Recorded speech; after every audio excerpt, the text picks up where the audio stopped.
I know I talk a lot about the power of creating a vision, but what if you're somebody who you don't know what you want? You maybe have just been in survival mode for a long time. You're in a period of transition. You're wondering, who am I?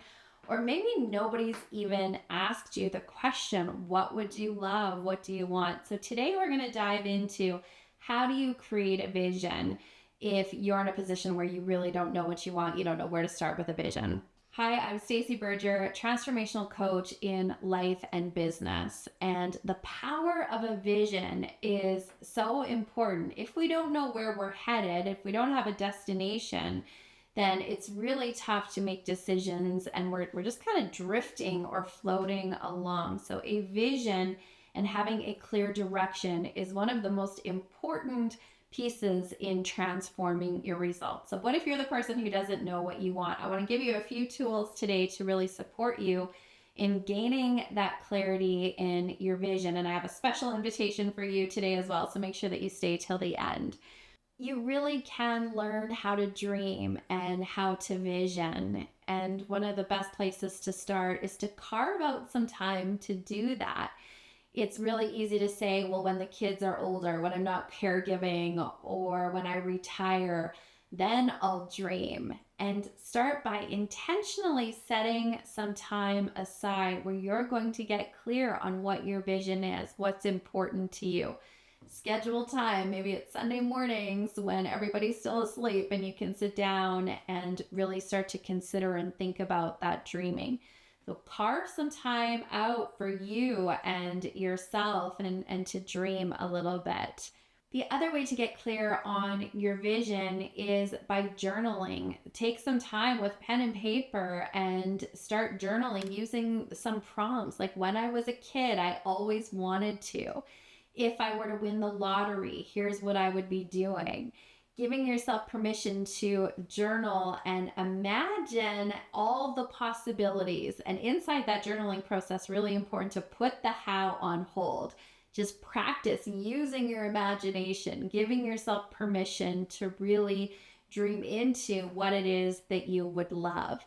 And as you're journaling, consider your longings and your discontents. If you can imagine, life is seeking greater expression through you. We as a human species, we are designed to grow. We are designed to want for more. We are designed to really have desires for more abundant life in all areas.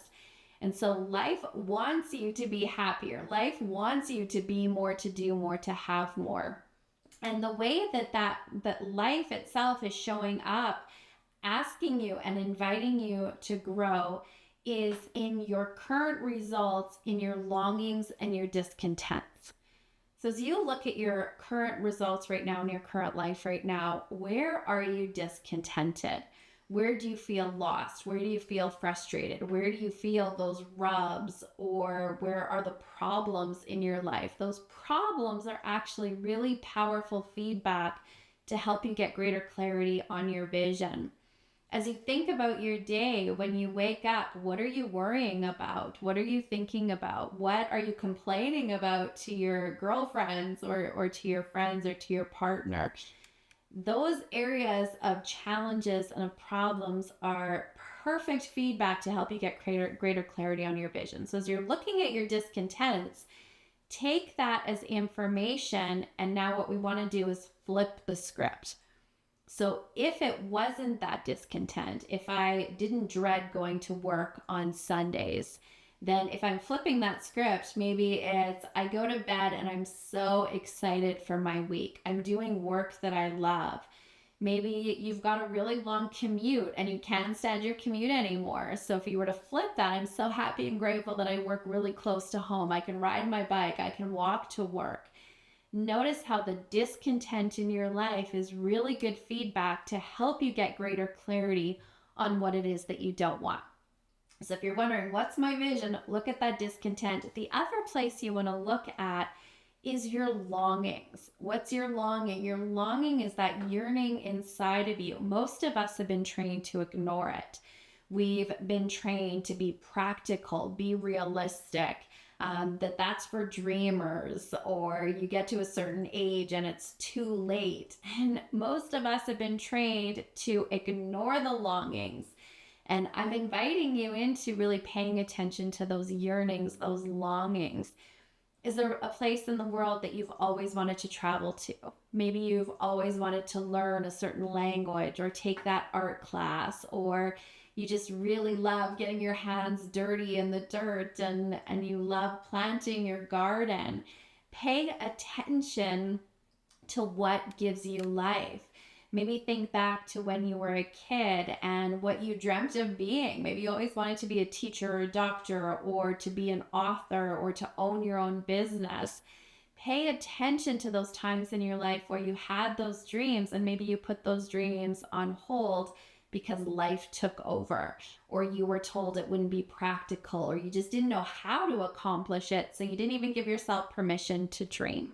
Pay attention to other people who are living an inspired life. As you're looking to your friends or to other people you know, you may personally know them, or you just may be watching them from afar, but pay attention and surround yourself with other people who are living a lit up life, that are excited about life. Surrounding yourself with people who are up to big things, who are building dreams, building goals, will help to inspire you about what's possible. The other thing to remember, if visioning and goal setting has been challenging for you, is to give it time. We are constantly evolving and changing. And if it's new to you to ask yourself that question, what would I love to build a vision? Give it some time. Be patient with yourself. Enjoy the process of self-discovery and really leaning into what's important to you, what lights you up. And I promised you a special invitation. I would love to invite you to attend our upcoming event, Passion to Purpose Live. This event is designed for you to really support you in gaining that clarity of vision, to surround yourself with a community of like-minded people, other people who are asking themselves that question, what would I love? So make sure that you follow the links below for the details of the upcoming event. But if you're somebody who just knows you were meant for more, and you know that now is your time to really lean in, to discover your passion, to really live your purpose, you want to make sure that you're at that event. It is a game changer. Having a vision is so key in creating new results. And here's the thing, it's never too late to dream. So make sure that you start that process today. Carve out some time to do some journaling, to really look at those longings, those discontents. Surround yourself with a community of other people who are dreaming big dreams. And I look forward to seeing you at the next Passion to Purpose event. My name is Stacey Berger. Here is to you living a life you love.